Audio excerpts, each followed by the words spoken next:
17h.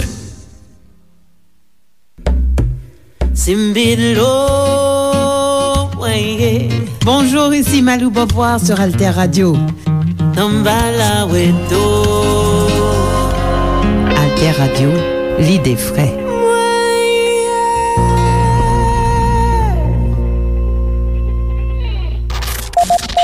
Information tout temps.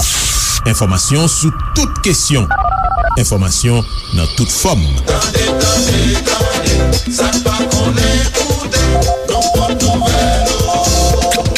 Information l'ennui pour la journée sous Alter Radio 106.1. Information ou n'al pi loin. Vendredi 22 avril 2022, 100 ans du grand écrivain et homme politique Jacques-Stéphane Alexis. Alter Radio vous propose une programmation spéciale. À 7h et à 11h, lettre de Jacques-Stéphane Alexis, lue par Jean-Dominique. Je serai parti comme le vent vire vers la route mère. À 13h15 et à 20h15, Jacques-Stéphane Alexis, le politique. Interview avec le professeur Georges-Éddy Lucien à Frotter l'idée. À 19h et 23h, un numéro spécial de Muse consacré à Jacques-Stéphane Alexis, l'écrivain. Vendredi 22 avril 2022, 100 ans du grand écrivain et homme politique Jacques-Stéphane Alexis. Programmation spéciale sur Alter Radio. Si gros écrivain ak l'idée politique haïtien te vivant 22 avril 2021, l'étape gagne 100 ans. Mais il était mouru assassiné en bas même à Kout ak militaire dictati Duvalier en 1961. Yo pas 7 ans sous date exacte li si combe. Si c'est 21 ou bien 22 avril dans nord-ouest pays. Et puis tout, jis journée jodi yo pas jamais joine kol.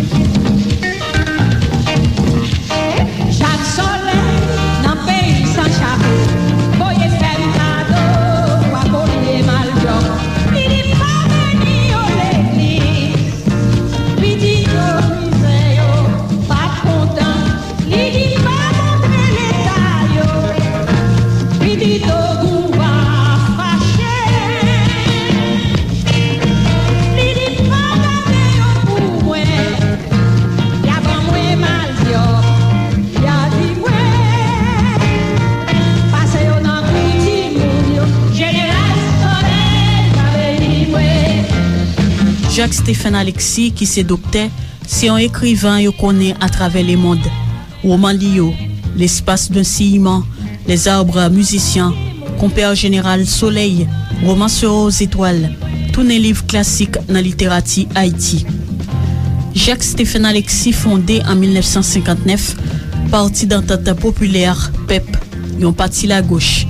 Il écrit plusieurs textes politiques tout. D'un coup manifeste du Parti d'entente populaire, le marxisme seul guide possible de la révolution haïtienne. En tant que leader politique haïtien, Alexis fait les tours du monde pour rencontrer divers gros leaders mondiaux époque là. Cuba, Guatemala, la France, Angleterre, Union soviétique, la Chine et la Trier. Jacques-Stéphane Alexis, qui tape 100 ans 22 avril 2021, c'est une plus grosse personnalité qui passait sous terre na pilé. Dans série émission Alter Radio proposée pour marquer jour ça, n'a tourné sous deux lettres importantes Jacques-Stéphane Alexis t'a écrit. Première, c'était 7 octobre 1947 dans Paris.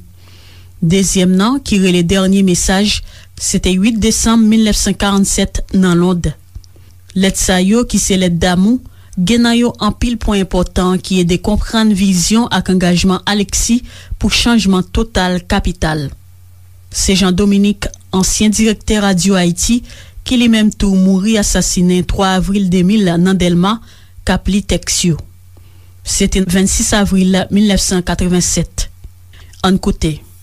Mon cher cœur, tu m'as abandonné sur le quai d'une gare, agitant mes doigts comme un enfant qui joue, sentant l'eau vive de tes yeux à mes yeux. Tu m'as laissé parmi les tonitruances d'une gare qui reste dans ma mémoire comme un haut lieu de fantasmagorie, inventé par quelques vicieux du genre d'Oscar Wilde, par quelques Hamlet en transe, par un être livide en tout cas, plus livide qu'Edgar Poe. Tu m'as laissé dans un Elseneur d'outre-raison, où toussaient des locomotives poussives, où hurlaient sur 2 notes aiguës des tuyaux de vapeur, où des gens fous couraient en tous sens derrière des paquets qui semblaient contenir leur cœur. Tu m'as laissé parmi mes jambes flageolantes. Ton visage fuyait dans un cadre de verre au bout des portées de rails, et je restais là, stupéfait et stupide. J'ai refait les gestes sans chaleur des bêtes à crâne parleurs que sont les hommes. J'ai pris un métro, j'ai porté des aliments à ma bouche. J'ai souri, je crois, au garçon de restaurant qui me parlait de toi. Max Ménard, en me regardant, m'a demandé à brûle-pourpoint de t'épouser. Je ne lui ai pas répondu. Il s'est tu. Tu m'as laissé. Je suis rentré, titubant, m'écroulé sur un lit. Et puis, tous les démons que tu as laissés en moi ont sonné la charge contre mon pauvre être pantelant. Le groin de l'amour monstre a labouré ma côte horriblement. L'amour dans chaque doigt, dans chaque morceau de lèvre, dans chaque bout de chair, le désir dans chaque pensée errante, le feu dans la mémoire, le froid dans les yeux, la peur dans les cheveux. Tu m'as laissé. Et tu es là, immarcessible enfant aux doigts de fraîcheur, à la bouche de braise, au regard mouillé. Tu m'as laissé. Je n'ai pas eu ta chair. Je n'ai pas touché ton corps. Tu dis que jamais tu ne pourras m'aimer. Et je sens, j'affirme, je crie que ton être m'appartient. En écrivant cette lettre, je vois une image, comme volée dans une imagerie de Tentation de Saint-Antoine. Peut-être devant mes yeux, un canapé rouge, et toi et moi sommes blottis dessus, dans de la lumière bleue, réunis par un pont merveilleux, tendu de cœur à cœur. Un pont comme un ruban couleur d'arc-en-ciel. Un pont comme un cordon ombilical, de mon cœur à ton cœur. J'entends une détonation sèche qui brise la vitre de la fenêtre. Le projectile, unique, nous avait traversé le cœur à l'un et à l'autre d'un seul coup, comme l'amour traverse 2 cœurs. La mort, l'amour, était venu comme survient une panne d'électricité. Goutte à goutte, le sang avait fait comme un tapis rouge et gluant sur le sol. Un tableau rouge et noir, sans une larme de lumière, où pourtant nous étions des cadavres, mais où quand même nous vivions d'une vie étrange qui palpitait dans une absence de corps. Je sens que tes mains auront peur. Quand elles tiendront cette lettre, elles trembleront. Et au bout de cette distance qui nous sépare, je te sens frémir. Oh, choses qui font que je sais, que je sens, que j'ai mal. Puisse Claire ne jamais souffrir. Arrange-toi pour ne jamais souffrir. Je sens les murs qui craquent et puis ma tête aussi. Je sens craquer l'édifice de ma raison, Claire. Je te sens qui te concrétise dans mes bras comme une gelée qui s'épaissit. On frappe à la porte. Téléphone, monsieur Alexis. La vie revient comme la lumière quand on tourne le commutateur dans une pièce noire. On a replacé le fusible qui avait sauté dans mon installation neuroélectrique. Je t'arrive. Je te reviens, chère Claire, de sucre candi. Il y avait au bout du fil un raseur. Je ne sais même plus ce que j'ai dit. Je ne sais même plus ce que je te disais. Tu vois, parfois mon amour me couvre comme une eau profonde et bouillonnante. Je crains de relire ce que je t'ai écrit. Je me doute que ce doit être une transcription de ces affreux moments intérieurs que je ressens au centuple depuis ton départ. Mais j'ai aussi conscience que je dois te parler une langue plus intelligible. Je crains que mon cancer intérieur ne soit contagieux. J'essaie de réunir mes esprits, de concentrer le peu de raison qu'il m'est encore possible d'avoir, de chasser l'égoïsme de mon amour qui me possède. Tu es à Londres, tu as voyagé toute seule, tu as pleuré, tu as regardé le paysage, tu t'es ennuyé, tu as lu des livres, l'esprit absent, et puis tu t'es dit, pourquoi? Tu t'es répété que ce départ n'était rien pour toi. Tu t'es sermonné, tu t'es demandé ce que j'étais pour toi, et ta raison a dit que je ne pouvais être qu'un élément épisodaire. Tu t'es souvenu des moments doux et graves, et des petites souffrances que tu as eues avec et pour un être là-bas, chez nous. Et à cause de cela, tu te dis que tu l'aimes. Je ne te dirai pas, comme je t'ai déjà dit, que tu n'as aimé personne, et que tu n'as aimé que l'amour. Moi, je peux affirmer que j'aime, parce que je n'aime pas l'amour. L'amour est décevant quand on l'aime. Toi, je t'aime. Et c'est uniquement parce qu'il n'y a pas d'autre mot dans la langue que j'appelle cela de l'amour. Tu es clair, la sève de ma vie, l'élément de ma vie, qui m'est indispensable comme l'air ou l'eau. Tu es clair, où se sont rencontrées des lignes de force vitale, le don du sourire, la plasticité, et puis un sixième sens qui palpite comme un cœur, qui luit comme des yeux et brûle comme une étoile. Tu vois, ma Claire, je me suis trouvé un jour criant, pleurant, riant, chantant, vivant enfin, conscient, sur une terre aux arbres verts, palmiers et dattiers, manguiers et cocotiers, sapotiers, avocatiers, sur une terre aux arbres verts charriant sous leur écorce 1000 essences subtiles. Autour de moi, il y avait des visages noirs dont les lèvres charnues chantaient en un patois chantant et parlaient en une langue vive et colorée avec laquelle je te parle aujourd'hui. Des visages noirs et bruns. Il y en avait un au nez droit, avec un grand sourire, et dont j'aimais caresser la soie onduleuse des cheveux. Maman. Il y avait aussi papa.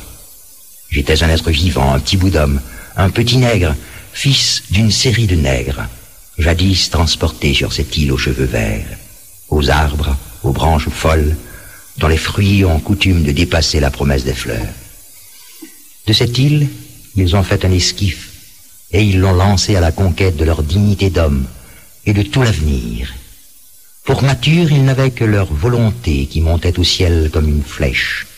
Pour voile, leur rêve d'homme. Des hommes les courbaient, et puis les marquaient à l'épaule. Ils les ont alors jetés à la mer. Je le répète, de leur île, ils ont fait un esquif tourné vers le progrès et l'avenir. L'esquif connu sans tempête. Les haines de tous leurs anciens maîtres les poursuivaient. Ils ont connu une incessante bataille et une incessante victoire seuls contre tous. Ils ont amené leur esquif conquérant. À chaque minute, plus de liberté. Je me suis trouvé sur cet esquif donc, sur cette île verte qui, je crois, porte l'orgueil de toute une race, chargée de vigueur et d'une grandeur inouïe aussi. Le petit nègre que j'étais a pris la beauté, il grandit, il a pris ce qu'on appelle savoir, il grandit, il a pris ce qu'on appelle liberté. Il a donc grandi parmi le soleil et les fruits de son pays, et il est devenu un homme. Il a appris que si l'homme de chez lui est à la poursuite de la lumière, il y a d'autres hommes qui, sur des îles, des péninsules et des continents, sont eux aussi à la poursuite de cette même lumière. Ce petit nègre avait réussi presque tout seul à savoir que le communisme est la jeunesse du monde, et que nous sommes tous les enfants de l'heure grave, dont lutter est la loi. Et sachant que son île aux cheveux verts n'atteindrait son but, qu'elle s'était jadis fixée que dans le cadre d'une mue générale des sociétés humaines, il a dépensé plus de courage et de folie que ne dépensent à cet âge les jeunes hommes qui ont la foi rationnelle dans l'avenir de l'homme. Un jour, je me suis pris à rêver. J'ai cherché autour de moi, j'ai regardé dans mon île aux cheveux verts, une solitude intérieure affreuse. Seuls les livres, lui avait amené parfois des joies. Livres de vers, livres d'art, livres de science et parfois laissait courir sa plume au galop de son cœur. La chair était trop souvent triste, le flirt sans saveur. Les lèvres qui se donnent avaient trop souvent un goût de cendre. Les lèvres qui se refusent laissaient une sensation d'indifférence. L'amour, qu'est-ce que c'était? Peut-être avait-il cru avoir aimé, mais quand il l'avait dit, ce n'était qu'à lui-même pour se le faire croire et immédiatement ne plus y croire. Peut-être une fois il avait failli. Une petite au regard couleur d'eau fraîche lui avait dit qu'elle l'aimait, là-bas, dans son île. Il avait été touché et ému. Il faillit l'aimer peut-être, mais ne l'aima point. C'était presque cela, mais ce n'était pas cela. C'était trop nonchalant comme sentiment, et les ardeurs qu'il y a dans l'amour ne s'y trouvaient pas. Un petit peu, c'était tout ce qu'il pouvait dire. Un jour, tu vins, Claire, et je connus l'amour. L'amour monstre, l'amour bête, l'amour minotaure, et depuis lors, c'est toi ou rien de la vie.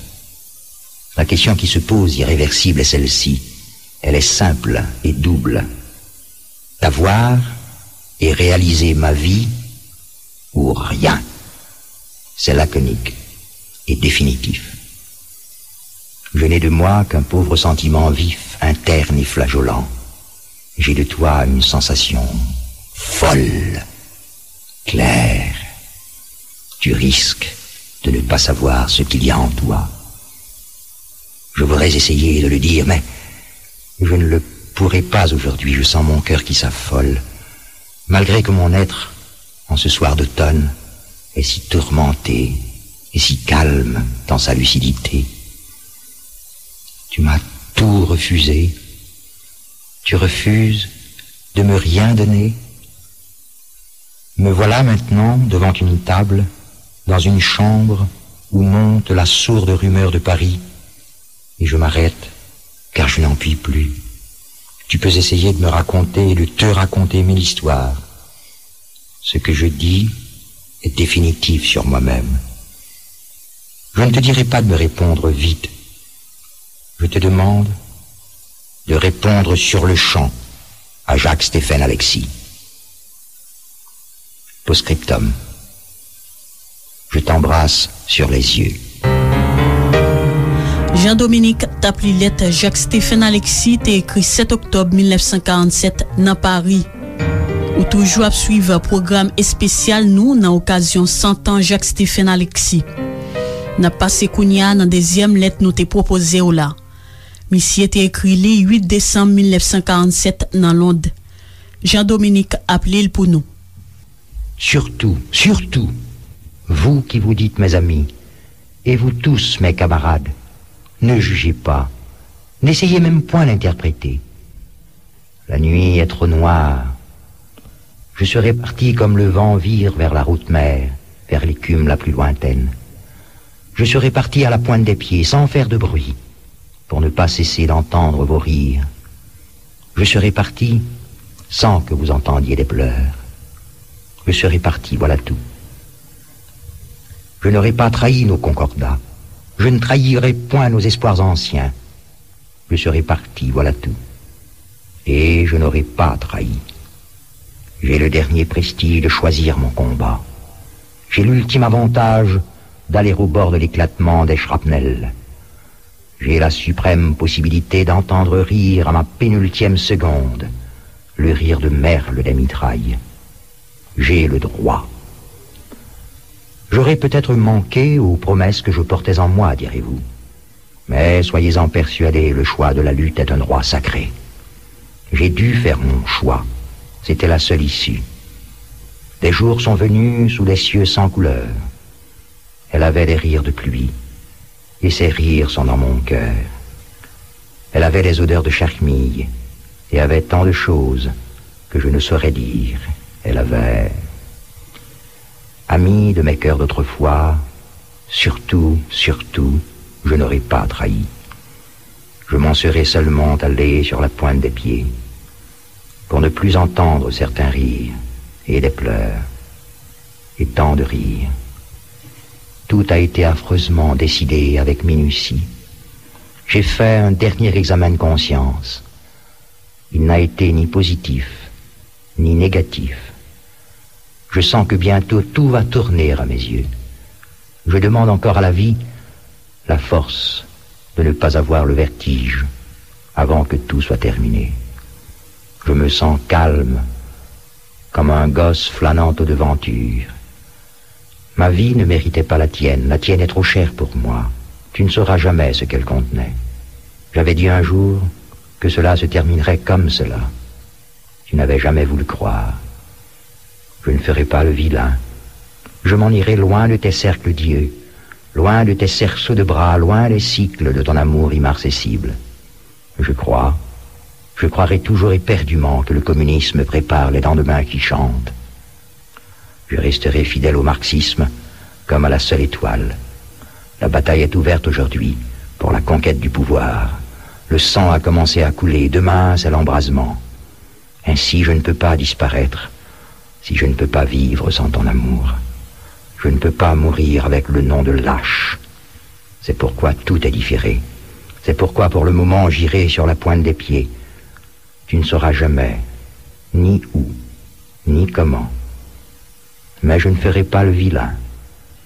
J'irai là où le rouge ne peut pas mourir. Je sais le pourquoi de tout ce que tu as fait. Je reste en armes, jusqu'à la dernière barricade où je tomberai, jusqu'à ma dernière goutte d'eau, jusqu'au bout du rouleau. Voilà tout. Je vous laisserai des souvenirs un peu racornis, en évoquant l'illégalité, en songeant aux seins glorieuses, en comptant les militants disparus. Je refuse seulement de continuer une vie personnelle, une vie intime, qui n'est plus qu'une vie illégale. Je serai parti dans un monde où elle ne sera pas. C'est la seule chance de ne pas vous trahir, camarades de combat. Je serai parti sans que vous sachiez ni pourquoi, ni comment. Je serai dans les étables où les chevaux hennissent. Je serai au fond des mines du courage et de la peur. Je serai sur les routes mortelles. Je serai parti, très simplement, sur la pointe des pieds. Je n'aurai pas besoin de tabellion pour griffonner ce testament que je te confie. Qu'on ne te reproche rien. Je ne te reproche rien. J'espère qu'on ne me reprochera rien. Je ferai tous les derniers gestes avec minutie. J'aurai ouvert mon agenda quand je te verrai pour la dernière fois. Je n'oublierai aucun des devoirs à l'ordre de ma nuit. Tous les devoirs que j'aurai pu trouver ou qu'on saurait imaginer. J'espère que je n'en raterai aucun. De tous ceux qui me seront réclamés, je ferai tout ce qu'il m'incombe de faire avant de m'en aller pour tout le monde. Personne, pas même toi, ne comprend ni ne comprendra. Tu n'auras pas voulu croire. Qu'importe pourtant que tu crois ou que tu ne crois point, tu ne te seras malheureusement jamais trouvé. J'affirme d'avoir saisi jusqu'au creux de ton cœur. Je t'aurai perdu. Toi, heureusement, tu n'auras jamais rien perdu. Les fleurs resteront sans fruits. Tu n'auras pas pu croire que l'hiver contenait le printemps. Tant pis pour moi que tu ne te sois jamais trouvé. Tant pis pour tous ceux qui auront perdu. Toi, tu auras probablement gagné. Et c'est une femme heureuse que tu seras. Mais pour moi, tant pis, car j'aurais tissé un soleil avec ton cœur. Ceux qui me croiront et ceux qui ne me croiront pas ne te connaîtront pas. Je vais m'en aller. Et je saurai persuader les camarades de tous mes anciens cœurs que tu es au-dessus de tous. Je déchirerai l'agenda de mes devoirs accomplis. Pour elle, je vais partir. Qu'elle me croie ou qu'elle ne me croie point. Jean-Dominique fèk li pou nou de let Jacques-Stéphane Alexis te ekri. Premier a, c'était 7 octobre 1947 nan Paris. Deuxième nan, ki re le dernier message, c'était 8 décembre 1947 nan Londres. Let sa yo ki se let damou, gen nan yo an pil point important ki ede comprendre vision ak engagement Alexis pou changement total capital.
Écrivain ak l'idée politique la te vivant 22 avril 2021, li tap gen 100 ans.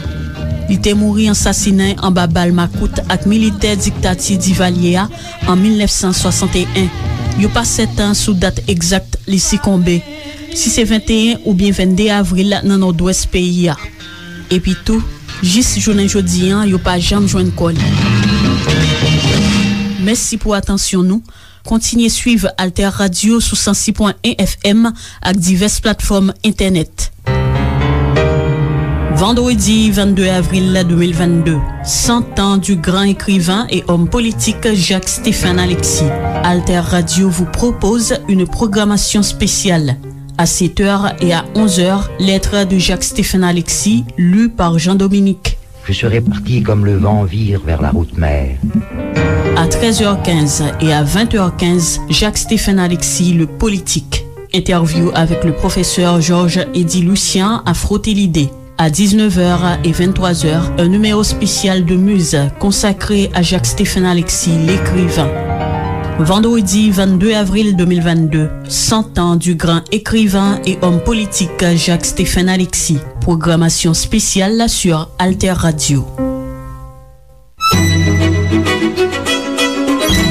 La radio de demain, c'est aujourd'hui.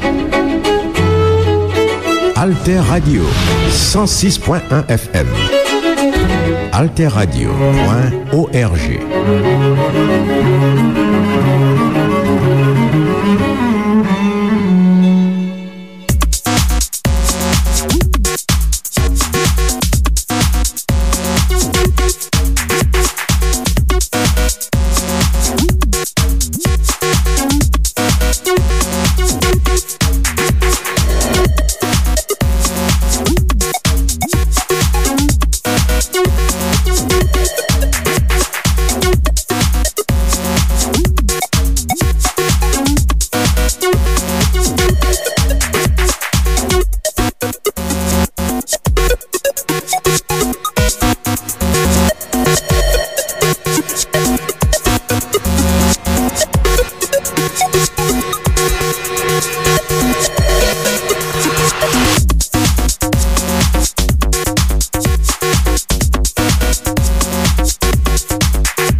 Parce que vos oreilles sont précieuses.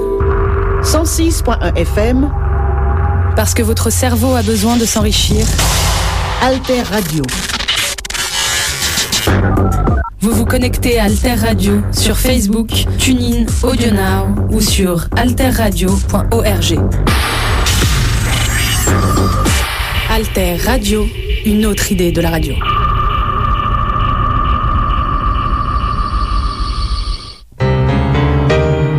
Vendredi 22 avril 2022, 100 ans du grand écrivain et homme politique Jacques-Stéphane Alexis.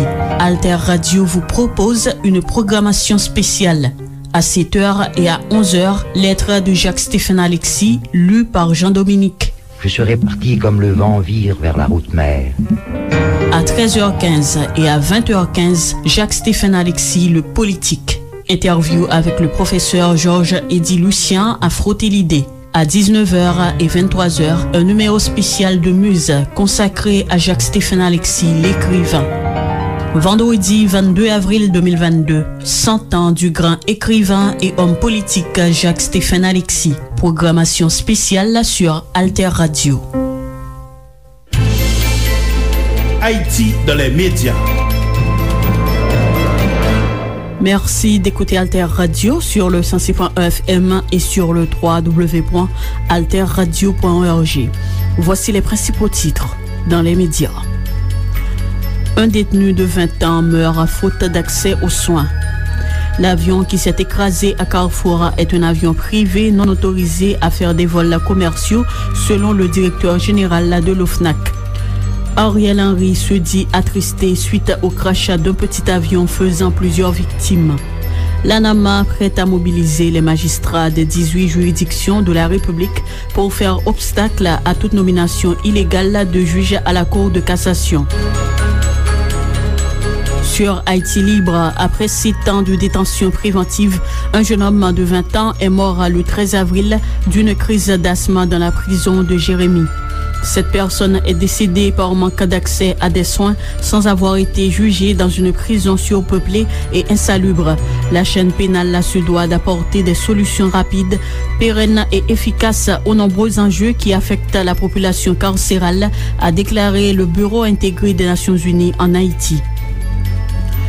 L'avion qui s'est écrasé à Carrefour est un avion privé non autorisé à faire des vols commerciaux selon le directeur général de l'OFNAC, a écrit Gazette Haïti. Le directeur de l'Office national de l'aviation civile, Laurent-Joseph Dumas, informe que l'avion qui s'est écrasé au niveau de la commune de Carrefour mercredi, faisant au moins 6 morts, est enregistré au statut d'avion privé à l'office. Il précise cependant qu'il faut des preuves pour certifier si l'avion faisait des vols commerciaux.